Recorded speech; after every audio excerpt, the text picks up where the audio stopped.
Assalamualaikum warahmatullahi wabarakatuh.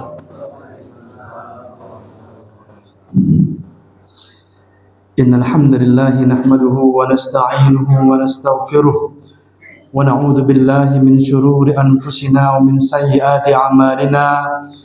May yahdihillahu fala mudilla lahu wa may yudlil fala hadiya lahu. Asyhadu an la ilaha illallah wahdahu la syarika lahu وأشهد أن نبينا محمدا عبده ورسوله لا نبي ولا رسول بعده اللهم صل على نبينا محمد وعلى آله وصحبه ومن والاه يا أيها الذين آمنوا اتقوا الله حق تقاته ولا تموتن إلا وأنتم مسلمون أما بعد فإن أحسن الكلام كلام الله وخير الهدي هدي محمد صلى الله عليه وسلم وشر الأمور محدثاتها فإن كل محدثة بدعة وكل بدعة ضلالة وكل ضلالة في النار. Alhamdulillah Rabbil Alamin. Pertama-tama yang paling utama marilah kita panjatkan puja-puji syukur kita kepada Allah Rabbul Alamin yang telah memberikan nikmat yang sangat begitu banyak kepada kita semua. Alhamdulillah atas nikmat yang Allah Subhanahu wa taala berikan kepada kita pada sore menjelang malam kali ini. Kembali kita bisa untuk merasakan nikmat kehidupan. Alhamdulillah kita masih bisa untuk bernafas, mampu untuk bergerak dan mampu untuk beraktivitas. Ini merupakan nikmat yang besar yang Allah Rabbuna berikan kepada kita. Kebanding kebalik dengan saudara kita kaum muslimin di Sumatera. Ya Allah berikan musibah kepada mereka, kesulitan dalam beraktivitas, kesulitan dalam beribadah. Sehingga kita wajib untuk bersyukur kepada Allah atas nikmat yang kita rasakan pada saat ini, yaitu dengan menggunakannya dalam rangka beribadah kepadanya. Demikian pula mendoakan saudara kita yang di sana, ya semoga Allah berikan pahala yang berlipat ganda, kemudian penggantian yang lebih baik ketimbang apa yang Allah ambil dari mereka semua. Amin amin ya rabbal alamin. Kemudian saya mengucapkan atana atau pujian kepada Allah Subhanahu wa taala. Tidak pernah kita lupakan salawat iring salam tetap tercurahkan kepada Nabi kita yang mulia Nabi Muhammad sallallahu alaihi wasallam beserta para keluarganya, para sahabatnya serta para pengikut sunnahnya hingga akhir zaman. Sehat semua ikhwan, demikian pula akhwat fillah di sini. Alhamdulillah, semoga terus kita sehat ya, baik jasmaninya, rohaninya, dompetnya, semuanya diberikan kesehatan ya. Amin ya rabbal alamin. Barakallahu fikum. Ya, alhamdulillahirabbil alamin. Pada pertemuan yang kemarin sudah kita sampaikan tentang adab-adab kita yang berkaitan dengan masalah kubur ya.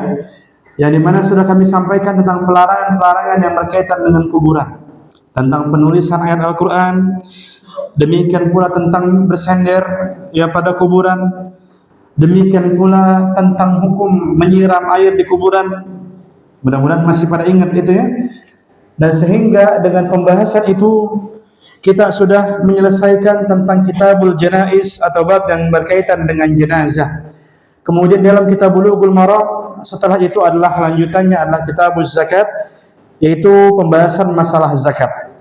Dan pada hari ini insyaallah taala agar kita tidak pindah kepada bab kemudian melupakan yang sebelumnya, maka pada hari ini kita akan buka tanya jawab full ya, baik yang berkaitan dengan tema yang sudah kita bahas kemarin maupun yang di luar tema, mungkin berkaitan dengan masalah sholat, masalah zakat, masalah warisan, masalah muamalah, atau masalah-masalah yang lainnya yang barangkali ingin disampaikan. Ya silakan yang ingin bertanya untuk menulis di sari kertas atau dengan melalui pesan WhatsApp atau mungkin langsung. Ya, silakan akhwat juga ya, akhwat juga, panitia akhwat bawain di sini kalau ada yang bertanya atau langsung pesan WhatsApp, silahkan kan nomor saya pada tahu ya. Baik. Pertanyaan pertama di sini, nggak tahu apa di sini atau bukan, tapi ada yang masuk di sini. Assalamualaikum warahmatullahi wabarakatuh. Waalaikumsalam warahmatullahi wabarakatuh. Afwan Ustaz izin bertanya, apa saja sih hal-hal yang kita itu harus berhati-hati dalam mengerjakan sholat berjamaah bersama dengan imam yang kurang sempurna, dan dengan ini kita bisa memilih imam yang lain? Barakallahu fik. Ya, kita jelaskan sekarang tentang sholat berjamaah ya, tentang sholat berjamaah. Jadi ada hal-hal bagi kita itu mengikuti imam yang dimana dengan inilah sholat kita sah atau tidak sah. Baiknya imam itu diganti, atau kalau tidak mungkin karena kita bukan siapa-siapa, kita bisa sholat di tempat yang lain. Ini bukan kita tendensi dengan masjid tertentu atau imam tertentu, tapi ini adalah pembahasan masalah para ulama kita yang berkaitan dengan masalah sholat berjamaah. Yang pertama, ini bagi seluruh makmum. Ini bagi seluruh makmum, baik dia itu makmumnya itu awam maupun makmumnya itu orang-orang yang paham. Apa itu? Yang pertama, ketika imam salah dalam takbiratul ihram, maka kita tidak bisa menjadi makmum atas imam tersebut. Dan sudah kami sampaikan kalau tidak salah, udah tuh ya. Sudah kami sampaikan ada 20 lebih kesalahan takbiratul ihram yang membatalkan sholat. 20 kesalahan. Masih ingat ya apa? Poho ya. 20, teh banyak. Kalau ada satu aja nyelip di situ, maka sholatnya tidak sah. Kemudian An-Nawawi rahimahullah ta'ala mengatakan tentang kesalahan imam. Sahwan au amidan batala salatul ma'mumin. Kalau imam salah dalam takbiratul ihram, baik itu dia lupa atau dia sengaja, maka seluruh makmum itu batal salatnya. Jadi ini diantara hal yang kita hindari. Imam bertemu dengan ini, kita keluar aja, atau kita niatnya dirubah menjadi salat sendiri. Yaitu kesalahan dalam takbiratul ihram banyak. Contohnya penambahan kalimat huruf-huruf, misalkan A-nya dipanjangkan, Allahu Akbar. Yang kedua adalah lafaz Allah nggak dipakai, dia pakainya lafaz yang lain. Contoh Allahu Akbar, Allah nggak ada Allah itu namanya Allah SWT itu dikatakan namanya adalah Allah, bukan Allah, bukan Allah. Jadi harus menggunakan lafaz Allah. Yang berikutnya adalah tidak boleh menambah huruf alif dalam kalimat akbar. Allahu Akbar. Ini adalah sebuah kesalahan. Kalau kita mendapati imam tersebut, maka kita tidak bisa sholat di belakang mereka. Karena artinya sadis. Bahaya itu artinya.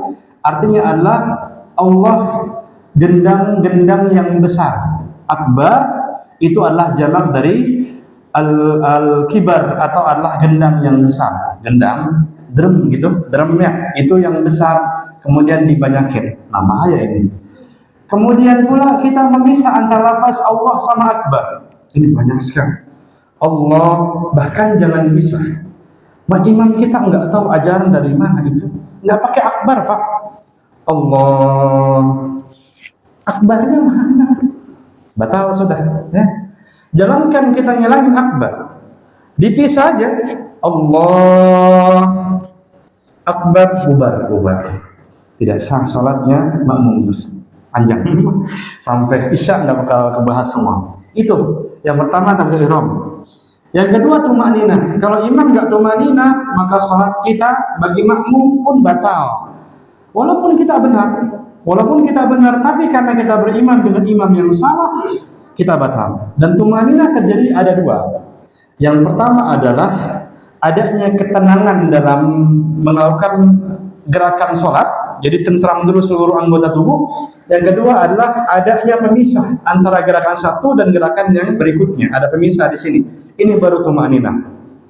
Sebagaimana contoh ya, yang sering saya dapatkan di masyarakat dan juga sering ditanyakan kepada kami, dan juga sering setelah kajian itu banyak yang bertanya tidak percaya ya. Itu seperti ini imam. Yang paling banyak kayak gini. Ketika dia ruku ya, Sami Allahu liman hamidah, Allah, nggak bisa kayak gitu. Karena tidak terpenuhi dua syarat, yaitu adalah tubuh anggotanya itu tenang semua. Yang kedua ada pemisah. Tadi ngerti kenapa nggak sah? Karena nggak ada apa? Pemisah. Nggak tenang tubuh kita, baru aja Sami Allahu liman hamidah, Allah, nggak ada pemisah. Ini banyak sekali terjadi di masyarakat kita. Yang berikutnya adalah masalah salam. Masalah salam ini bagi orang awam maupun orang yang tahu, ini hati-hati. Ini Masya Allah banyak sekali ya yang tidak sadar manusia itu. Kami bawakan di buku kami tentang belajar sholat ada 10 kesalahan dalam salam yang membatalkan sholat. Yang punya bukunya murajaah lagi tuh. Ada 10 kesalahan, 10 teh loba. Dan paling banyak masyarakat kita adalah seperti ini, Bang. Assalamualaikum warahmatullahi. Assalamualaikum warahmatullahi. Bagus ya suaranya. Maksudnya kelihatannya aman-aman aja gitu kan? Tahu nggak salahnya di mana? Ada yang tahu? Ditanya ini jangan diem mulu, Pak. Namun salahnya. Lah, kenapa pada diem? Nggak ada apa? Nggak ada? Nah, jangan main keroyokan deh. Ya udah, nggak ada apa? Syidahnya di kalimat assalam itu banyak masih besar. Assalam, nggak ada asalah.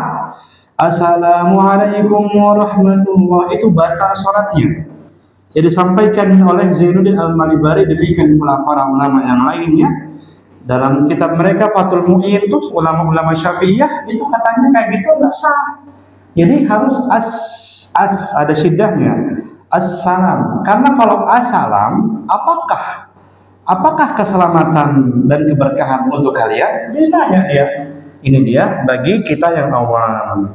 Yang kedua bagi kita yang paham. Nah, ini khusus yang paham aja. Ketika imam melakukan hanjali dalam baca Al-Fatihah. Orang-orang yang selevel dengan imam atau di bawah level dari imam aman sholatnya. Cuma kalau kita menjadi makmum yang kita paham kita bisa sholat atau kita baca Al-Fatihah dengan baik dan benar, baik teori maupun praktek. Tiba-tiba kita sholat, kemudian imam membaca Iyyaka na'budu wa iyyaka nasta'in. Mata-mata, ya begitu. Makanya tadi kami ya pokoknya gitu aja. Jangan biblas gitu, bahaya. Pokoknya begitu, kita harus berhati-hati. Banyak sekali imam-imam yang tidak melakukan hal ini. Ya. Anak dapat pesanan membuat, saya lupa ini nggak pakai kacamata. Membuat baju dengan harga 600.000. Tetapi yang sampai ke anak hanya 250.000. Tapi dalam invoice pembayaran harus tetap ditulis 600.000. Apakah harus anak ambil proyek tersebut? Jadi maksudnya ada orang beli baju 600.000, ya dibayar cuma 250.000, kemudian di invoice 600.000. Ya ini kita dikibulin berarti, dikibulin dan juga kita ingin diikutsertakan dalam penipuan yang dilakukan oleh seseorang. Ini nggak boleh. Bon kosong, invoice kosong, tahu? Ya. Misalkan kita ada usaha itu, Pak, nanti saya minta bonnya tapi kosongin ya. Jangan kita lakukan itu. Kita harus tulis bonnya bagaimana itu. Nanti akan dimanipulasi oleh orang itu. Ini nggak boleh. Ya ini tidak diperkenankan. Nah ini sepertinya terjadi seperti itu. Jadi orang ini mungkin disuruh oleh orang lain membuat baju dan dia ngomong harganya 500.000 gitu. Padahal 250.000. Nah kemudian dia manipulasi bekerja sama dengan penjahit yang dia memintanya 250.000 saja. Padahal ya dan dia ditulis 200.000. Maka ini bagian dari khianat. Ini kalau seperti ini baiknya jangan kita terima. Ya karena kita khawatir masuk dalam penipuan tersebut ya dalam skema. Nah, barakallahu fiik. Bolehkah kita berdoa pada tahiyat awal seperti tahiyat akhir? Tidak. Karena dalam hadits Nabi SAW yang dengan Imam At-Tirmidzi dikatakan Nabi itu ketika dia tahiyat awal seperti duduk di atas batu yang panas. Maksudnya apa? Cepat dia langsung bangkit. Bahkan para ulama kita itu berbeda pendapat. Sebenarnya tahiyat awal itu perlu penambahan sholawatan atau enggak? Sebagian mengatakan perlu dengan penambahan Allahumma sholli ala Muhammad saja. Sebagian mengatakan tidak perlu karena memang harus cepat. Ya, maka Allahu a'lam yang merajih untuk tahiyat awal tidak menambah sholawat. Kita hanya bertasyahud saja, karena Nabi itu pernah mengajarkan Abdullah bin Abbas doa tahiyat dan tidak ada penambahan salawatan. Tahiyat awal tidak ada penambahan salawatan. Ini menunjukkan tahiyat awal tidak ada salawatnya. Tapi ini masalah khilafiyah, masalah yang lapang ya, dan tidak perlu kita doa ya di tempat tersebut karena itu bukan tempat doa. Mohon dijelaskan masalah hakikat dan hukum dari saham. 2 jam ini. Mana ya? Saham secara hukum syariat namanya muamalah itu boleh. Kalau ada keharaman yang masuk baru nggak boleh. Nah sehingga di sini yang main saham ada berarti ya, dia ngerti nih. Kalau saham maka jangan ambil 2 akad. Jadi kalau kita ada akad itu yang pertama adalah margin trading. Ngerti nggak Pak? Nggak tahu kan? No, ngapain jelasin begini? Yang kedua short selling. Apalagi itu makanan apa tuh? Ini 2 akad yang itu tidak diperkenankan karena ini riba dan juga dia gharar besar. Ya, gharar besar. Itu banyak terjadi skema seperti ini sehingga kalau kita memain saham tidak akad itu, kemudian perusahaannya adalah perusahaan yang halal, bukan perusahaan yang haram. Kemudian pula ada fatwa dari MUI, DSN MUI ini adalah perusahaan ini adalah bekerja di halal dan ini diperkenankan. Maka Allah ma'alam ya yang kami ambil pendapat kuat adalah diperbolehkan. Ya, karena ini adalah usaha biasa begitu. Yang penting jangan 2 akad tersebut. Nah, menggabungkan niat pada sholat sunnah boleh dibolehkan. Kemudian apakah menggabungkan sholat duha dengan qabliyah subuh? Bagaimana, apakah diperbolehkan atau tidak? Ya, kalau menggabungkan ini sholat duha dengan qada qabliyah, Allah alam ini tidak diperbolehkan ya. Karena ini berbeda hukumnya antara muakkad dengan yang lain. Ingat, sholat duha itu sunnahnya dirutinkan atau enggak Pak? Dirutinkan atau enggak? Yang sunnah kata para ulama, silakan sholat duha tapi apa? Jangan dirutinkan. Panjang ini ya masalah sholat duha. Perasa udah jelaskan dulu ya tentang sholat duha tidak dirutinkan karena memang sebagian para ulama seperti ibunda kita Aisyah itu mengatakan Nabi tidak pernah mengerjakan sholat duha kecuali ketika balik dari safar. Ini menunjukkan tidak rutin Nabi untuk melakukannya. Sehingga para ulama itu kebanyakan mengatakan sholat duha silahkan ya, namun tidak dirutinkan setiap hari begitu. Ini berbeda secara hukumnya ya antara muakkad yang ditegaskan sama tidak. Sehingga Allah alam ini tidak bisa digabungkan. Hanya saja dia mendapatkan keutamaan mengerjakan sholat di waktu duha. Begitu. Sehingga dia sholat qada qabliyah subuh, kemudian lantas kalau mau dia sholat duha, maka sholat duha. Wallahu ta'ala a'lam.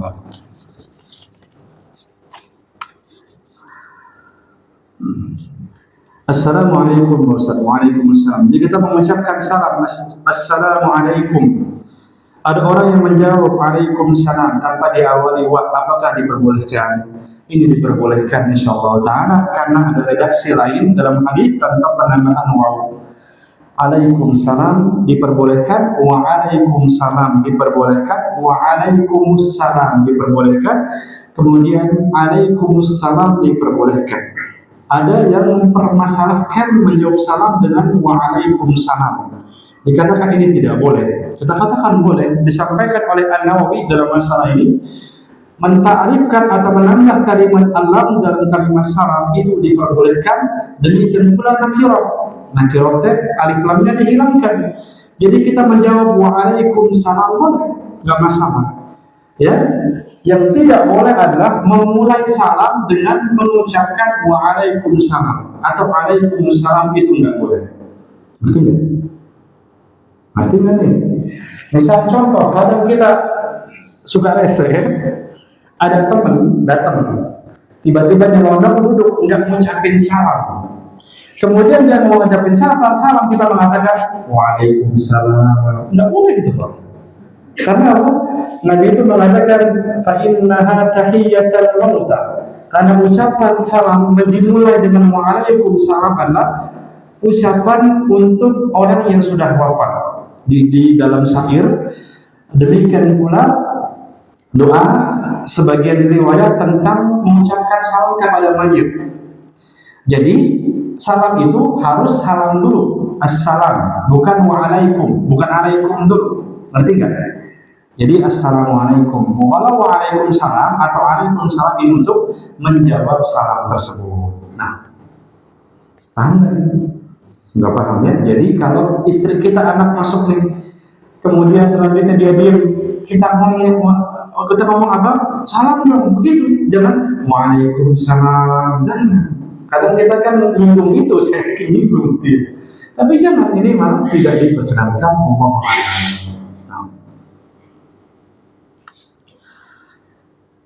Apakah ada tambahan bacaan tertentu khusus setelah mengucapkan salam yang pertama sebelum mengucapkan salam yang kedua? Misal bacaan as'alukal jannah. Ya naundai atau ya Allah. Kayak gini teh udah nampak, jangan main-main sholat. Yang benar aja belum tentu kita benar. Ngucapin salam aja belum tentu kita benar. Tambahan as'alukal jannah wa a'udzu bidannar gitu ya. Assalamualaikum. Ya ada yang begitu Pak. Assalamualaikum warahmatullahi as'alukal jannah. Ya assalamualaikum warahmatullahi wa a'udzu bika bidannar. Itu enggak ada. Ya enggak ada bacaan seperti itu. Dalam hadis riwayat Imam Muslim itu jelas. Ya disampaikan Nabi itu sallallahu alaihi wasallam ketika mengucapkan salam, ya tsumma astaghfara thalatha. Nabi itu ucapan yang paling pertama setelah mengucapkan salam apa? Mengucapkan istighfar 3 kali. Itu hadis riwayat Muslim itu. Begitu. Jadi ketika salam, assalamualaikum warahmatullahi wabarakatuh, assalamualaikum warahmatullahi wabarakatuh, baca apa? Astagfirullah, bukan? Wa qina adzabannar. Itu ya, mohon maaf ya. Kita mengucapin salam aja belum tentu benar. Tadi kan kami jawabkan dalam kitab kami itu dari apa namanya merujukan kitab Fathul Mu'in. Fathul Mu'in i'anatul talibin tuh. Ini kita pesantren tuh. Kami dapatkan di situ ada 10 kesalahan salam begitu. Nah, kita aja khawatir yang udah jelas ini teh belum tentu kita bisa. Ini aja kita fokusin bisa ini, jangan nambah-nambah yang lain. Jangan nambah-nambah yang lain. Karena tadi mengatakan selalu kama ra'aitumuni sholat kalian seperti aku sholat. Tapi kan benar. Nah lihat nih, pernah di zaman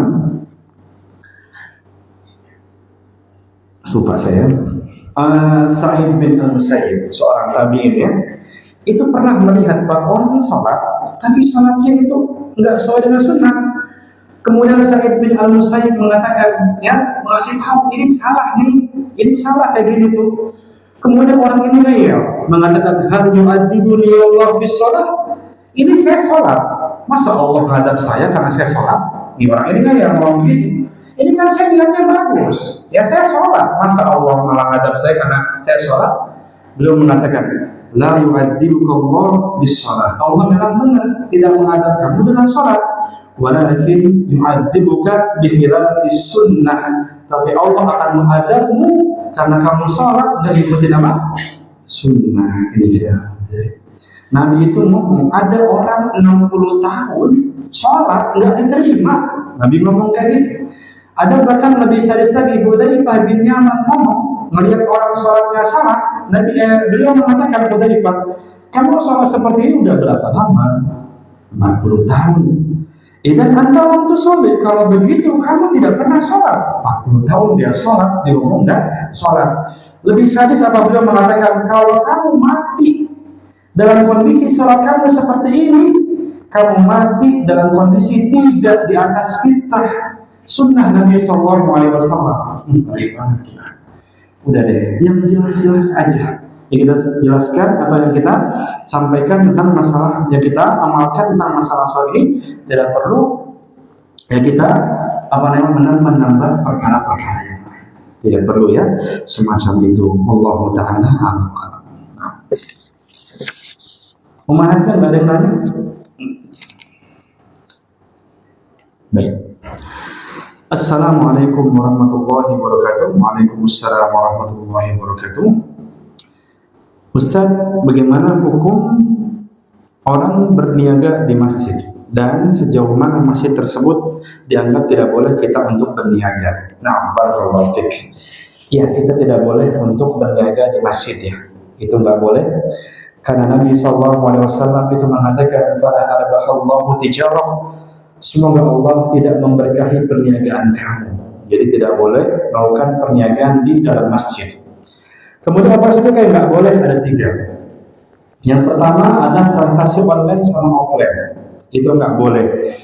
Contoh offline, kita di sini, misalkan dari sini ada tukang bakso, nah kita beli bakso, nah ini nggak boleh. Contoh online, beli token listrik, ya, kita lihat tokennya, kita ini nggak boleh. Yang kedua adalah akad ijarah atau sewa. Contoh, kita ini nanti Ramadan, kita itikaf, kita bosan, ini DKM ngasih ayam dulu, bosan setiap hari makan ayam, Masya Allah. Pengennya kambing sekali-kali. Akhirnya buka aplikasi Gojek, kemudian dia pesan di sini, nggak boleh. Atau kajian ini dia pulang pakai Gojek, nah dia pesan di sini, tidak boleh. Atau kita sebagai driver Gojek sedang sholat, kemudian ada pesanan kita di sini kita terima, tidak boleh. Itu yang kedua. Yang ketiga adalah tukaran uang atau asal tidak boleh kan di dalam masjid. Ya, misalkan ada uang recehan ditukar dengan uang yang besar, itu nggak boleh kan di dalam masjid. Nah, kemudian sejauh mana sih dianggap sebagai masjid yang tidak boleh untuk berniaga? Wallahu ta'ala a'lam wa'lam. Di sini para ulama kita berbeda pandangan yang cukup valid ya dalam masalah ini. Namun kami lebih menguatkan, ini pun yang tadi kami dengar juga pendapat Ustaz Irwandi ya, yang beliau memfatwakan wallahu a'lam ini, yang dimana maksud dari masjid ini adalah apa yang diniatkan oleh wakaf. Di sini yang wakaf siapa? Nggak ada yang wakaf di sini saya yakin. Namanya apa namanya? Pasung ya, pasung. Nah, kemudian kalau ada yang wakaf, maka di sini tergantung dengan founder yang bikin masjid ini gimana dulu perencanaannya. Kalau dianggap kita bikin misalkan punya dapat 500 meter dari developer ya untuk dibangun masjid. Kemudian kita punya plan 400 meter untuk masjid, 100 meter untuk tempat parkir. Maka dari situ sudah jelas, walaupun tempat parkir di dalam magar, tetap tempat parkir bukan bagian dari masjid. Terus gimana kalau Jumatan dipakai? Ya nggak apa-apa, maksudnya nggak berpengaruh dengan hukum. Karena dahulu dianggap ini parkiran, dibangunnya parkiran, maka ini bukan bagian dari masjid. Ya. Demikian, ya demikian pula kan juga terkadang di masjid pun dibangun di situ rumah marbot begitu. Nah di sini foundernya sudah jelas ini tempat marbot bukan bagian dari masjid. Jadi jelas di situ sehingga marbot diperbolehkan dia untuk misalkan kalau dia sama istri di situ ada istri ya, maka diperbolehkan untuk bergaul dengan istri di tempat tersebut. Ya karena Allah hanya melarang itu dilakukan di masjid. Nah, ya jadi insya Allah untuk parkiran diperbolehkan, yang lainnya Allah Ta'ala.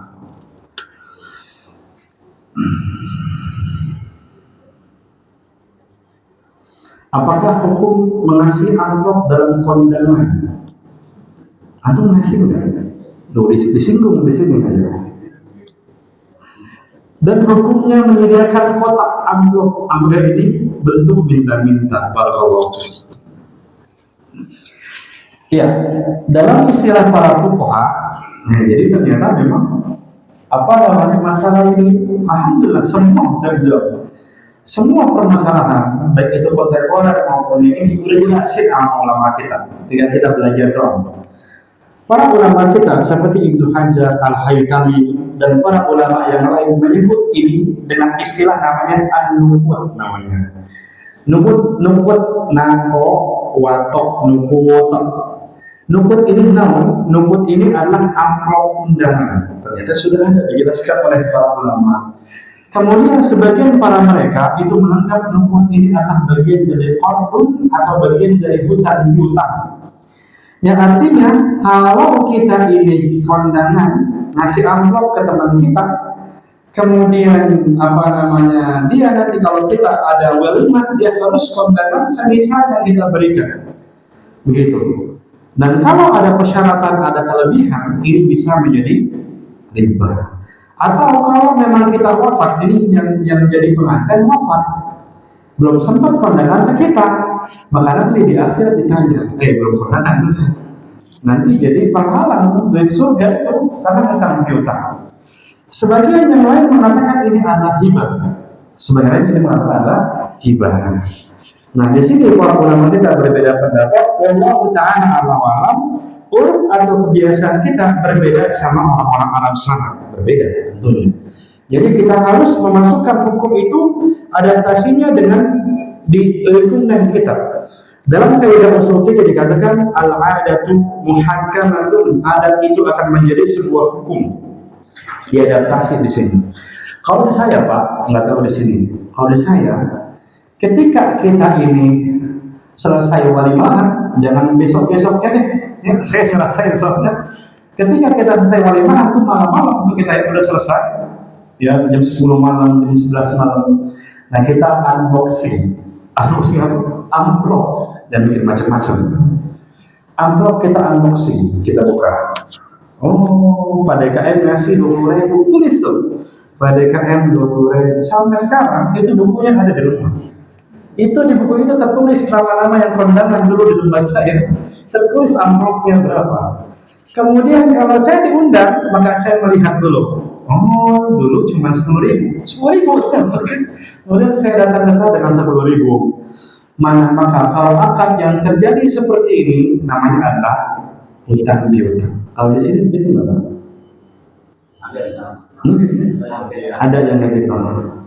Kebanyakan kan? Kebanyakan kayak gitu. Ternyata saya doang kan.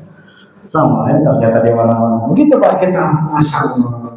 Tapi kita nggak sampai sih di kertas undangan ditulis 5 kilo, nggak sampai situ ya.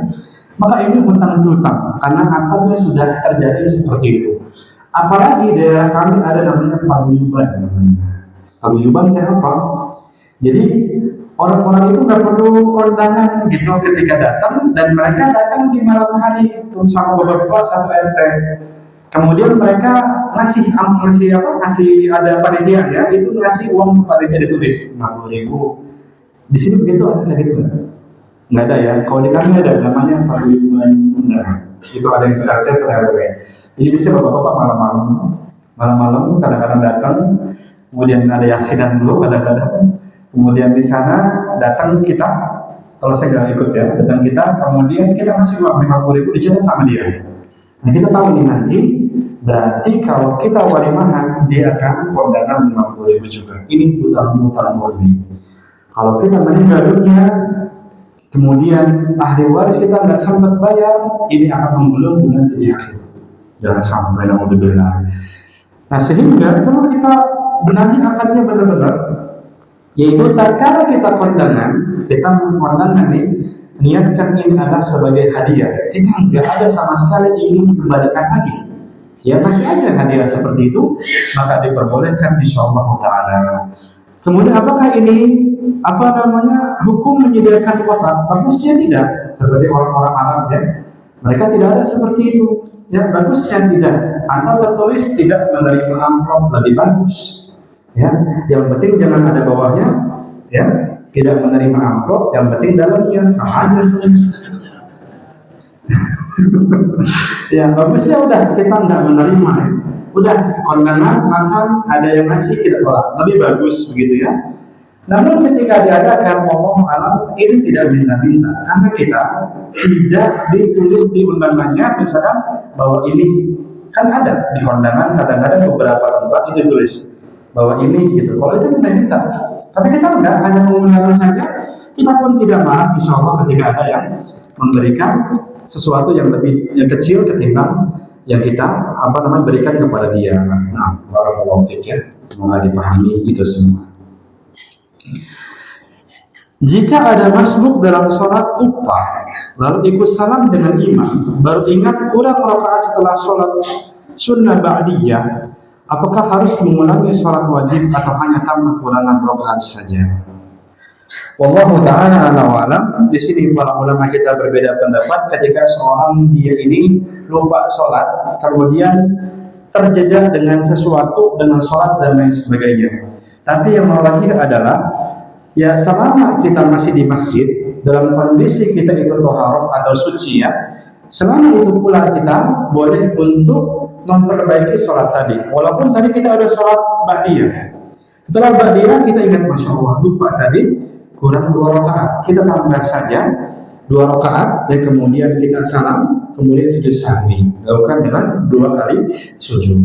Demikian Allahu ta'ala a'lam.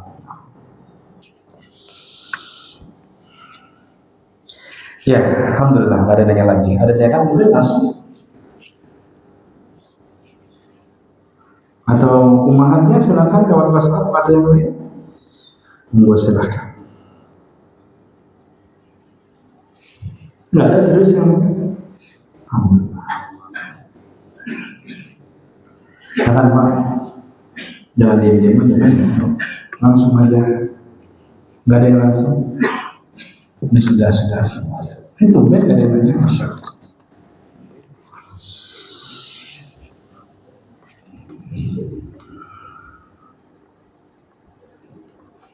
Nggak ada? Baik, ada WhatsApp di sini lagi ya. Bukan.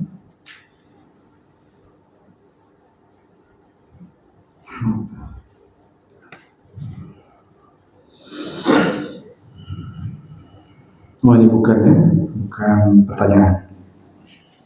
Ya silakan ingin tanyakan langsung. Ya.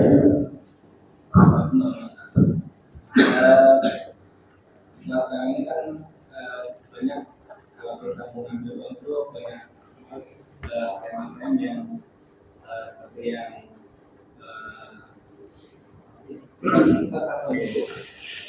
kita transfer dulu nih ke mereka. Terus kita tuh ngambil uang dari si jasanya itu. Briling. Ya briling ya, briling. Nah kan kita ada adminnya gitu kan. Terus kalau 1 juta sekian, kalau 2 juta sekian, itu berkarat. Nah itu bagaimana keuntungan? Jadi karena kita kan transfer dulu uang kita gitu, terus nanti kita ambil dengan ada kelebihan itu. Ya, barakallahu fiik. Ya. Saya tidak tahu kalau Briling dari BRI bukan Pak? Iya. Kita jelaskan secara keumuman dulu ya, karena terkadang tidak semua Briling ya memang dari itu, kadang memang di kontrak tertentu ya ada jasa untuk seperti itu, yaitu kita ingin transfer kepada orang tertentu, kita kasih uang cash, kemudian ditambah, atau kita menginginkan kita transfer untuk mendapatkan uang cash terbalik itu dan juga ada uang jasanya. Apakah hukumnya boleh atau tidak?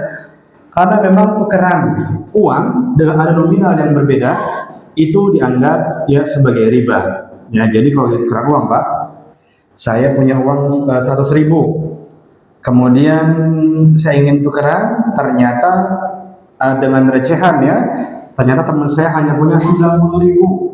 Kemudian dia akan mengatakan besok ya 10.000-nya ini riba. Tidak boleh ada seperti itu. Ya. Demikian pula kalau kita nih yang jadi tukang dagang ya di sekolah-sekolah atau di tempat-tempat ramai, kadang kita nggak sadar itu ada orang yang datang membeli barang dagangan kita dikasih uang 100.000, kita baru buka, gimana nggak ada uangnya? Kemudian orang ramai itu untuk membeli dan dia butuh kembalian.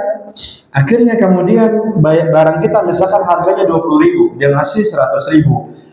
Kita tukeran sama teman kita di samping, Pak tukeran dong uangnya, gitu. Oh ya udah nih ada recehan, dia keluarkan uangnya 1, 2, 3 sampai 80.000 kita langsung ambil tuh 80.000, kemudian kita kasih ke pembeli kita, kemudian kita minta lagi 20.000. Ini riba, nggak boleh karena dia sudah berbeda majelis ya. Kita lari tadi, kemudian balik lagi, kemudian lari lagi. Ada terjeda untuk masalah pertukaran uang tersebut, maka ini disebut sebagai riba.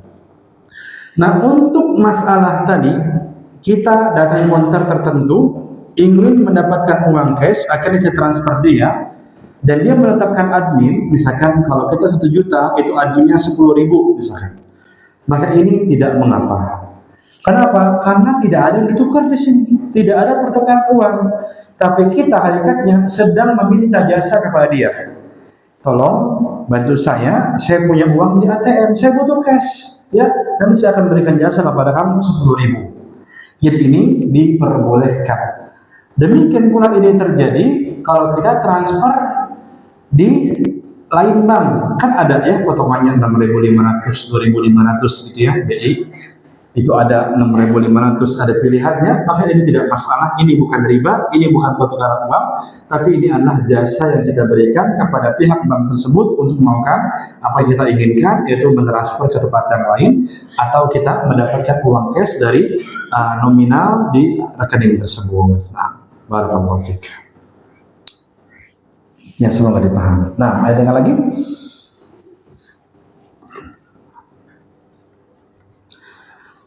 Assalamualaikum warahmatullahi wabarakatuh. Waalaikumsalam warahmatullahi wabarakatuh. Ustaz, bagaimana kita bersikap ketika ada sebuah masalah kemudian ustadz-ustadz berbeda pendapat dalam hal tersebut? Mana yang kita bisa ambil? Barakallahu fiik ya. Ya kadang diadu antara ustadz ya. Nah ini bagaimana yang kita ambil ya? Maka wallahu alam yang kita ambil adalah yang kita anggap yang paling sikoh dalam keilmuan. Ya, jadi para asatidz itu terkadang dia ada mutakhasisnya. Ada dia spesialisnya. Dan kami diajarkan begitu ketika belajar. Maka kami itu ditanyakan dulu, antum mau fokus di mana? Saya mau fokus di fikih. Saya mau fokus di fikih dan saya menyenangi tentang fikih muamalah dulu dan juga fikih warisan serta ilmu fikih.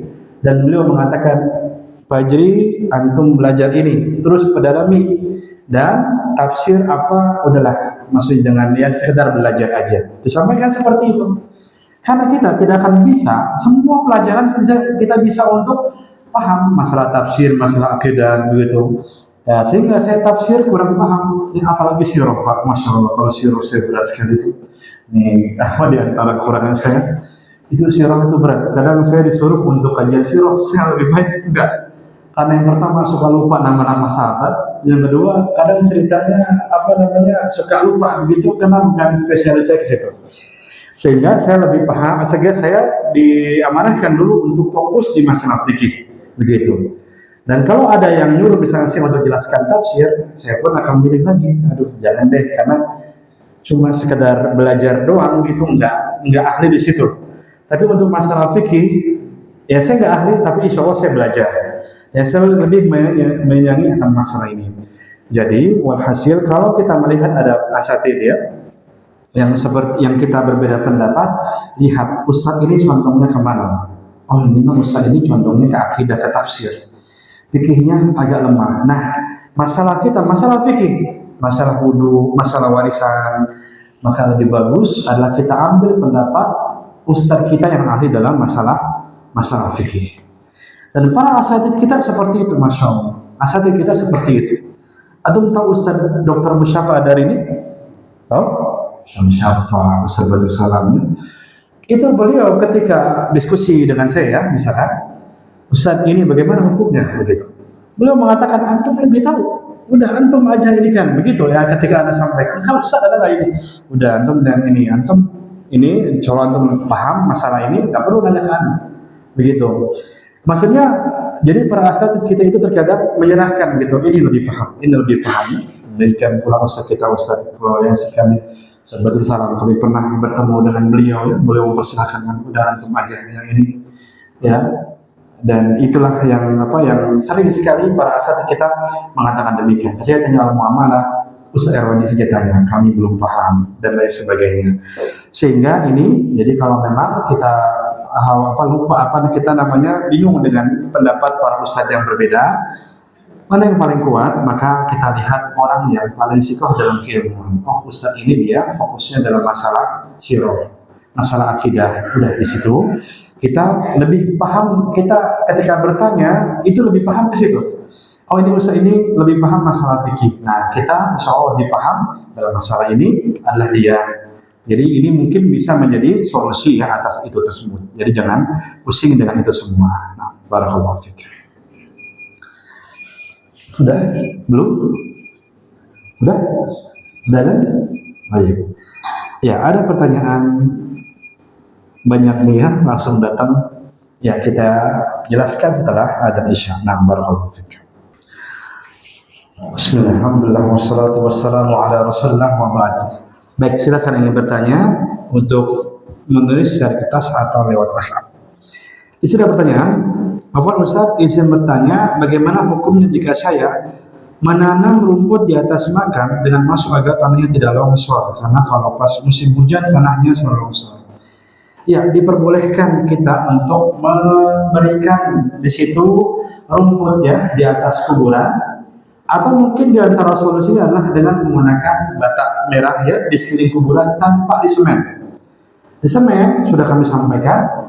Tapi kalau bata tidak disemen, wallahu a'lam, ini masih diperbolehkan karena tidak ada di situ ya larangan kita melakukan dengan kita menyemennya. Kita hanya sebatas memberikan di situ batu agar tidak tanahnya itu tidak terbawa air. Ini insya Allah diperbolehkan.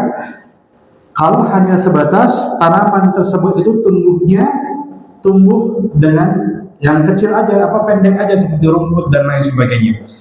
Nah, adapun jika memang menanam pohon yang akhirnya menanam tinggi, ini tidak disyariatkan.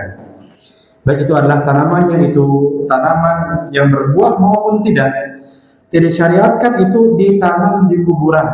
Karena Nabi SAW tidak pernah melakukan hal tersebut, dan juga ini bukan adab yang baik untuk makam tersebut.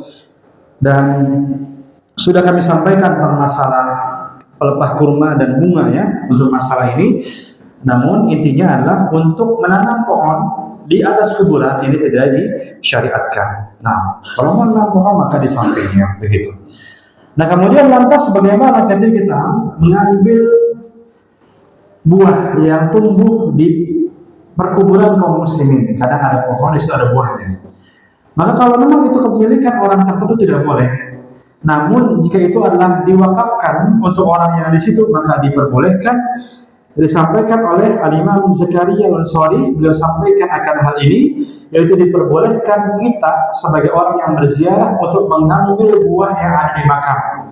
Karena memang ini adalah tanah wakaf dan pohon itu tumbuh di atas tanah wakaf, tidak ada yang punya. Dan beliau mengatakan wali dan untuk pemeliharaan kubur aula bihi, lebih utama. Jadi maksudnya buah tersebut lebih bagus adalah dijual untuk pemeliharaan kubur tersebut atau dimakan oleh para orang yang bersih-bersih atau yang petugas di kuburan tersebut. Tapi secara hukum diperbolehkan kita untuk memakan buahnya karena itu berada di atas tanah wakaf. Nah, barakallahu fiik. Ustadz, bagaimana jika kita mendapati imam yang bacaan Al-Fatihahnya tajwidnya tertukar-tukar? Yang seharusnya pendek ia baca panjang atau sebaliknya, dan syaratnya membacakan surah itu harusnya seperti apa jika kita berada di shaf yang paling depan? Barakallahu fiik wa fiik barakallah. Disampaikan oleh Imam Asy-Syafi'i rahimahullah taala, beliau sampaikan tentang lahan-lahannya, lahan jari sama lahan khufiyah. Intinya kalau itu berkaitan dengan Al-Fatihah, itu lahan jari bisa berubah makna, maka sholatnya tidak sah. Kita yang tahu, kita lebih paham daripada imam, kita sholatnya tidak sah. Namun kalau itu hanya lahan khafi atau lahan yang terjadi selain Al-Fatihah, maka Imam Syafi'i mengatakan, ana la uhibbu, aku tidak suka berimam atau bermakmum dengan imam tersebut, dia salah begitu. Namun secara hukum ini sholatnya masih sah. Jadi kalau kita berimam dengan imam yang surat bacaannya itu masih banyak salahnya. Misalkan contoh, idza zulzilatil dibaca ijajul jilatil, jilat. Ini salah, ijajul jilatil. Ini mana itu, apa artinya? Ini bahaya artinya, tapi sholatnya masih sah. Sholatnya masih sah, ya. Karena ini surat-surat setelah Al-Fatihah ini hukumnya sunnah. Yang masuk adalah Al-Fatihah itu sendiri. Maka ya, di antara kemudahan syariat Pak, Allah Subhanahu wa taala itu memudahkan kalimat-kalimat yang kita ucapkan. baik itu orang Arab, orang Barat, orang apa, itu bisa mengucapkan. Itu adalah kalimat Allahu Akbar. Semua bisa. Demikian pula kalimat La ilaha illallah. Semua orang bisa, karena ini kalimat yang ringan. Ini kalimat yang ringan, menunjukkan betapa ringannya kalimat ini, semua orang bisa. Coba deh kalimat syahadat ada huruf-hurufnya, coba aja. Belum tentu semua orang bisa bersyahadat. Alhamdulillah mudah. Nah, yang dikhususkan adalah Al-Fatihah. Kita pelajari di situ. Al-Fatihahnya ini kira-kira benar nggak? Nah, selama kita belum belajar, selama itu pula kita belum sadar kita sudah benar atau tidak, maka kita harus belajar Al-Fatihah tersebut. Ya. Nah, kita sudah tahu ya tentang asal Al-Fatihah. Kata An-Nawawi ada dua. Yang pertama adalah tabdil al-huruf, mengganti huruf. Misal contoh seorang membaca Alhamdulillahi Rabbil Alamin, ini salah semua. Alhamdulillah kematian kerusakan, kematian untuk Allah Tuhannya penyakit, bahaya. Harusnya Alhamdulillah begitu. Iyyaka na'budu atau iyyaka na'budu itu artinya adalah kami membasmimu ya Allah, bahaya. Maka harus kita dengan benar. Atau iyyaka na'budu tanpa ada syiddah pada kalimat ya, pasti dia, maka disitu artinya adalah kami menyembah sinar matahari. Agak masih untuk bagi orang Jepang. Nah, ini perlu kita pelajari banget, apalagi tatkala kita jadi imam. Jadi inilah Nabi SAW itu menyuruh yang menjadi imam bukanlah founder masjid, bukan orang yang paling sepuh, bukan orang yang paling bagus pakaiannya, bukan. Tapi orang yang paling cocok jadi imam adalah aqra'uhum li kitabillah, orang yang paling bagus bacaan Al-Qur'annya. Kemudian kata Imam Syafi'i, bukan. Maksudnya aqra'uhum li kitabillah adalah afqah, orang yang paling faqih. Maksudnya dia bisa tahu, nih kalau saya nih salam harusnya gimana, yang benar. Takbir saya udah tahu yang salah yang mana, yang benar yang mana. Kalau saya lupa tahiyat awal, saya tahu harus bagaimana, begitu ya. Jadi inilah mengapa imam itu harus banget orang-orang yang paham, ya, yang paham. Jadi ini sehingga kalau memang kita masih belum paham, apalagi kita tidak punya guru dalam masalah qiraah, kita belum pernah belajar baca Quran, guru kita mengatakan sudah bagus, dan yang bagus sama orang lain aja deh yang jadi imam. Kecuali memang tidak ada imam lagi, ya, baru kita bisa maju dengan memperbaiki bacaan kita. Nah, barakallahu fiik. Ya sudah, udah ya? Belum? Berapa menit lagi? Oke, baik. Ada tanya? Terakhir? Tidak ada ya? Maaf, ada tanya. Ada beberapa posisi duduk yang dilarang dalam syariat. Larangan itu bersifat mutlak atau pada waktu yang bukan saja. Bagaimana jika posisi tersebut dianggap untuk terapi kesehatan? Barakallahu fiik. Iya. Betul sekali, ada Nabi itu melarang kita untuk duduk yang terlarang. Di antaranya adalah iqa'ul kalbi atau iqa'u as-siba ya, atau duduk iqa'nya hewan binatang buas. Itu bagaimana? Ketika tangan itu di belakang, kemudian kaki ini paha diangkat, ada gambarannya. Ini terlarang. Ini terlarang ya. Nabi itu mengatakan ini tidak boleh seperti itu. Cuma beberapa terapi atau beberapa senam atau mungkin warming up ada gerakan seperti itu. Ngerti nggak Pak? Ini di belakang, ini dinaikin. Ada gambaran nggak? Bahkan mungkin orang lahiran juga ada kayak gitu mungkin ya. Nah ini bagaimana? Demikian pula kita menjadikan ini sebagai tumpuan ya, tatkala kita bersender atau tatkala kita makan. Ini bagian dari duduknya setan ya, duduknya orang-orang yang dimurkai oleh Allah Subhanahu wa taala. Dan juga di tempat yang dia itu setengah antara panas sama adem. Nah, ini pun adalah disampaikan di tempat ya duduknya setan. Ada beberapa kasus yang Nabi itu melarang duduk-duduk seperti itu. Apakah ini mutlak ataukah memang ini hanyalah khusus tertentu? Allah Ta'ala ala wa'ala, ini hukumnya mutlak. Hukumnya mutlak, terlarang kita harus seperti ini atau seperti itu. Namun para ulama kita merukhsahkan ketika ada hajat tertentu kita lakukan. Semacam ini mungkin adalah terapi kesehatan ya atau yang lain ya di mana memang gerakannya itu seperti itu, artinya sebentar begitu ya. Maka kalau memang ini sebagai hajat, maka ini wallahu a'lam masih dirukhsahkan oleh para ulama. Dan juga duduk yang seperti ini walaupun dianggap ini sebagai tasyabbuh dengan setan, tasyabbuh dengan orang yang Allah laknat ya, Allah murkai, tapi wallahu a'lam tidak sampai derajat keharaman. Disampaikan oleh para ulama hukumnya adalah makruh. Ya makruh, sehingga ya wallahu alam tadi ini mutlak, sehingga kita jauhkan, kita duduk seperti itu. Kalau kita mau istirahat ya kita silakan bersandar dengan dua tangan, tapi kakinya kita selonjorkan begitu, jangan diangkat. Demikian pula tatkala kita mau bersandar jangan kiri saja tapi ikutan kanan juga atau kanan saja. Demikian pula tatkala kita duduk ya di tempat yang naungan ini, kita mencoba untuk pergi. Dan tidak mudah memang. Kadang kita udah menggeser, matahari geser juga. Belum lagi kita di Masjidil Haram, kita pingin banget ya nggak seperti itu, tapi tak begitu juga akhirnya. Sehingga kalau ada hajat, kesulitan kita untuk meninggalkannya, maka para ulama menjadikan ini sebagai rukhsah yang diperbolehkan.